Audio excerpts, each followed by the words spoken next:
Bonjour Marie-Pierre P. Bonjour Lionel. Merci d'avoir accepté l'invitation d'Europe 1. Vous dirigez le comité interprofessionnel des palmipèdes à foie gras. Ça veut bien dire ce que ça veut dire, hein, Marie-Pierre P. Quel bilan vous tirez de cette période de fête ? Est-ce que le foie gras est resté l'un des produits phares des repas de réveillon ?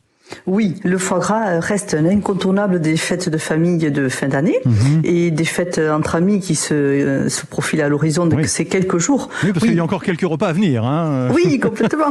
Voilà. Non, il y a vraiment le foie gras était l'invité de toutes les tables et de façon vraiment généralisée. En chiffres, ça donne quoi ? Vous avez quelques... Non, c'est un petit peu trop tôt, mais les ventes se sont très très bien réalisées.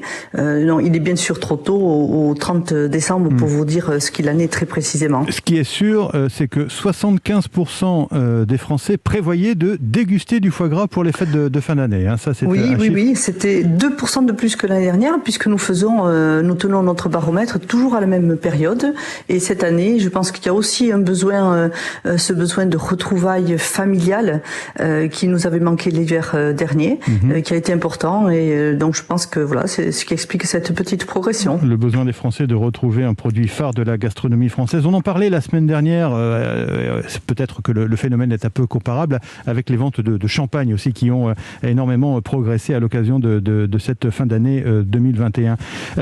Les appels au boycott, allez, on va parler quand même de quelques sujets qui fâchent. Les appels au boycott d'organisations écolo ou animalistes n'ont pas eu d'effet, les effets en tout cas que vous pouviez craindre. Écoutez, ça a eu surtout l'effet que beaucoup de personnalités se sont manifestées pour soutenir la filière. Je pense au chef, cette association de 16 associations de grands chefs qui ont signé un manifeste pour soutenir la filière. Tous les parlementaires, les élus politiques qui ont également pris la parole pour défendre le secteur. Écoutez, ça réchauffe nos cœurs. Oui. Et ces 30 000 familles françaises qui vivent de ce métier, qui préparent avec soin élèvent leurs animaux et préparent avec soin des produits pour le plaisir de tous, ça nous a plutôt réchauffé le cœur, je dirais. Mais est-ce que cette campagne, on va dire, n'a pas finalement eu du bon ? Je veux dire par là que ça peut être permis de mettre l'accent, de mettre en lumière les producteurs qui ont de bonnes pratiques. Est-ce que, d'une certaine façon, ça a permis de faire avancer un peu les choses, disons ? Je pense qu'effectivement, nous avons engagé une démarche de transparence en offrant la possibilité de portes ouvertes, notamment à l'occasion des Journées du patrimoine, puisque le foie gras est patrimoine culturel et gastronomique protégé en France. Nous ouvrons nos exploitations. Nous pensons qu'il y a une méconnaissance de notre secteur. Il y a une incompréhension et peut-être une diabolisation qui a été faite par des images chocs qui ne correspondent pas du tout à la réalité de ce que vivent nos éleveurs, qui prennent soin de leurs animaux. Il peut y avoir des accidents, mais vraiment, ça n'est pas du tout la majorité. Nos éleveurs prennent soin de leurs animaux pour produire d'excellents produits pour le plaisir de tout un chacun. Donc effectivement, la transparence, c'est de plus en plus ce qu'il faut faire. Expliquer nos métiers à nos concitoyens qui sont peut-être de plus en plus éloignés de l'agriculture et de l'élevage.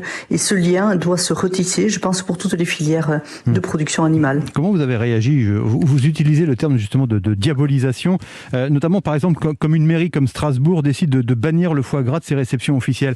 Ça paraît comme ça, comment dirais-je, purement symbolique, un peu à la marge, mais est-ce que ça peut avoir des effets justement ? Écoutez, ce qui était le plus offensant, c'est que cette décision avait été prise en juillet 2020, je pense à la prise de fonction de Madame le maire, et que ceci a été mis en lumière le jour de lancement des marchés de Strasbourg par PETA, qui est une association animaliste américaine. Donc écoutez, moi je pense qu'il faut que tout un chacun prenne aussi du recul par rapport à l'information qui est délivrée, c'est-à-dire que une association animaliste américaine s'attaque à un des patrimoines de la France, de la gastronomie française, qui fait sa réputation dans le monde entier, qui fait que les touristes étrangers viennent en France, dans notre pays, pour nos monuments, mais aussi surtout pour notre gastronomie, parce que nos grands chefs ont fait connaître ceci dans le monde entier. Et il faut prendre du recul par rapport à cela. Et je crois que les marchés de Noël, de Strasbourg, mon petit doigt me dit que nos amis alsaciens ont vraiment beaucoup vendu de foie gras d'ailleurs. D'accord, donc il y a eu l'effet inverse que celui qui a été espéré par ces associations et ces militants. Marie-Pierre P., je rappelle que vous dirigez le comité interprofessionnel des palmipèdes à foie gras. Il y a eu quand même des problèmes pour certains producteurs, notamment dans le sud-ouest, qui ont été touchés par des foyers de grippe aviaire. Est-ce qu'ils ont été soutenus? Comment ça s'est passé? Alors, ce qu'il faut noter, c'est qu'effectivement, les règles ont été renforcées par une feuille de route dans laquelle les organisations professionnelles se sont engagées aux côtés du ministre et de l'État. Aujourd'hui, les foyers sont sous contrôle, nous l'espérons. Il y a eu 3 départs de feu, je dirais, dans le Gers, dans les Pyrénées-Atlantiques, dans les Landes, où c'est pas tout à fait stabilisé encore. Mais grâce à toute la chaîne d'alerte qui a fonctionné parfaitement, je dirais, le producteur qui identifie une anomalie parmi ces animaux, ça peut être une baisse de consommation, un comportement différent, des signes nerveux, a alerté son vétérinaire, lequel est venu avec une grande célérité faire les prélèvements et observer, et derrière les services de l'État qui ont travaillé pendant tous ces jours de Noël pour pouvoir au plus vite éradiquer ces foyers qui permettent de casser cette chaîne du virus. Donc aujourd'hui, nous gardons confiance parce que toutes ces nouvelles règles doivent porter leurs fruits parce qu'elles sont très engageantes pour les éleveurs. C'est beaucoup de travail de plus, mais nous espérons vraiment que ceci va nous permettre de passer cet hiver. Pour que nos auditeurs comprennent bien, Marie-Pierre Pey, comment on traite justement une exploitation qui est touchée comme ça par la maladie? Mais tout de suite, elle est isolée.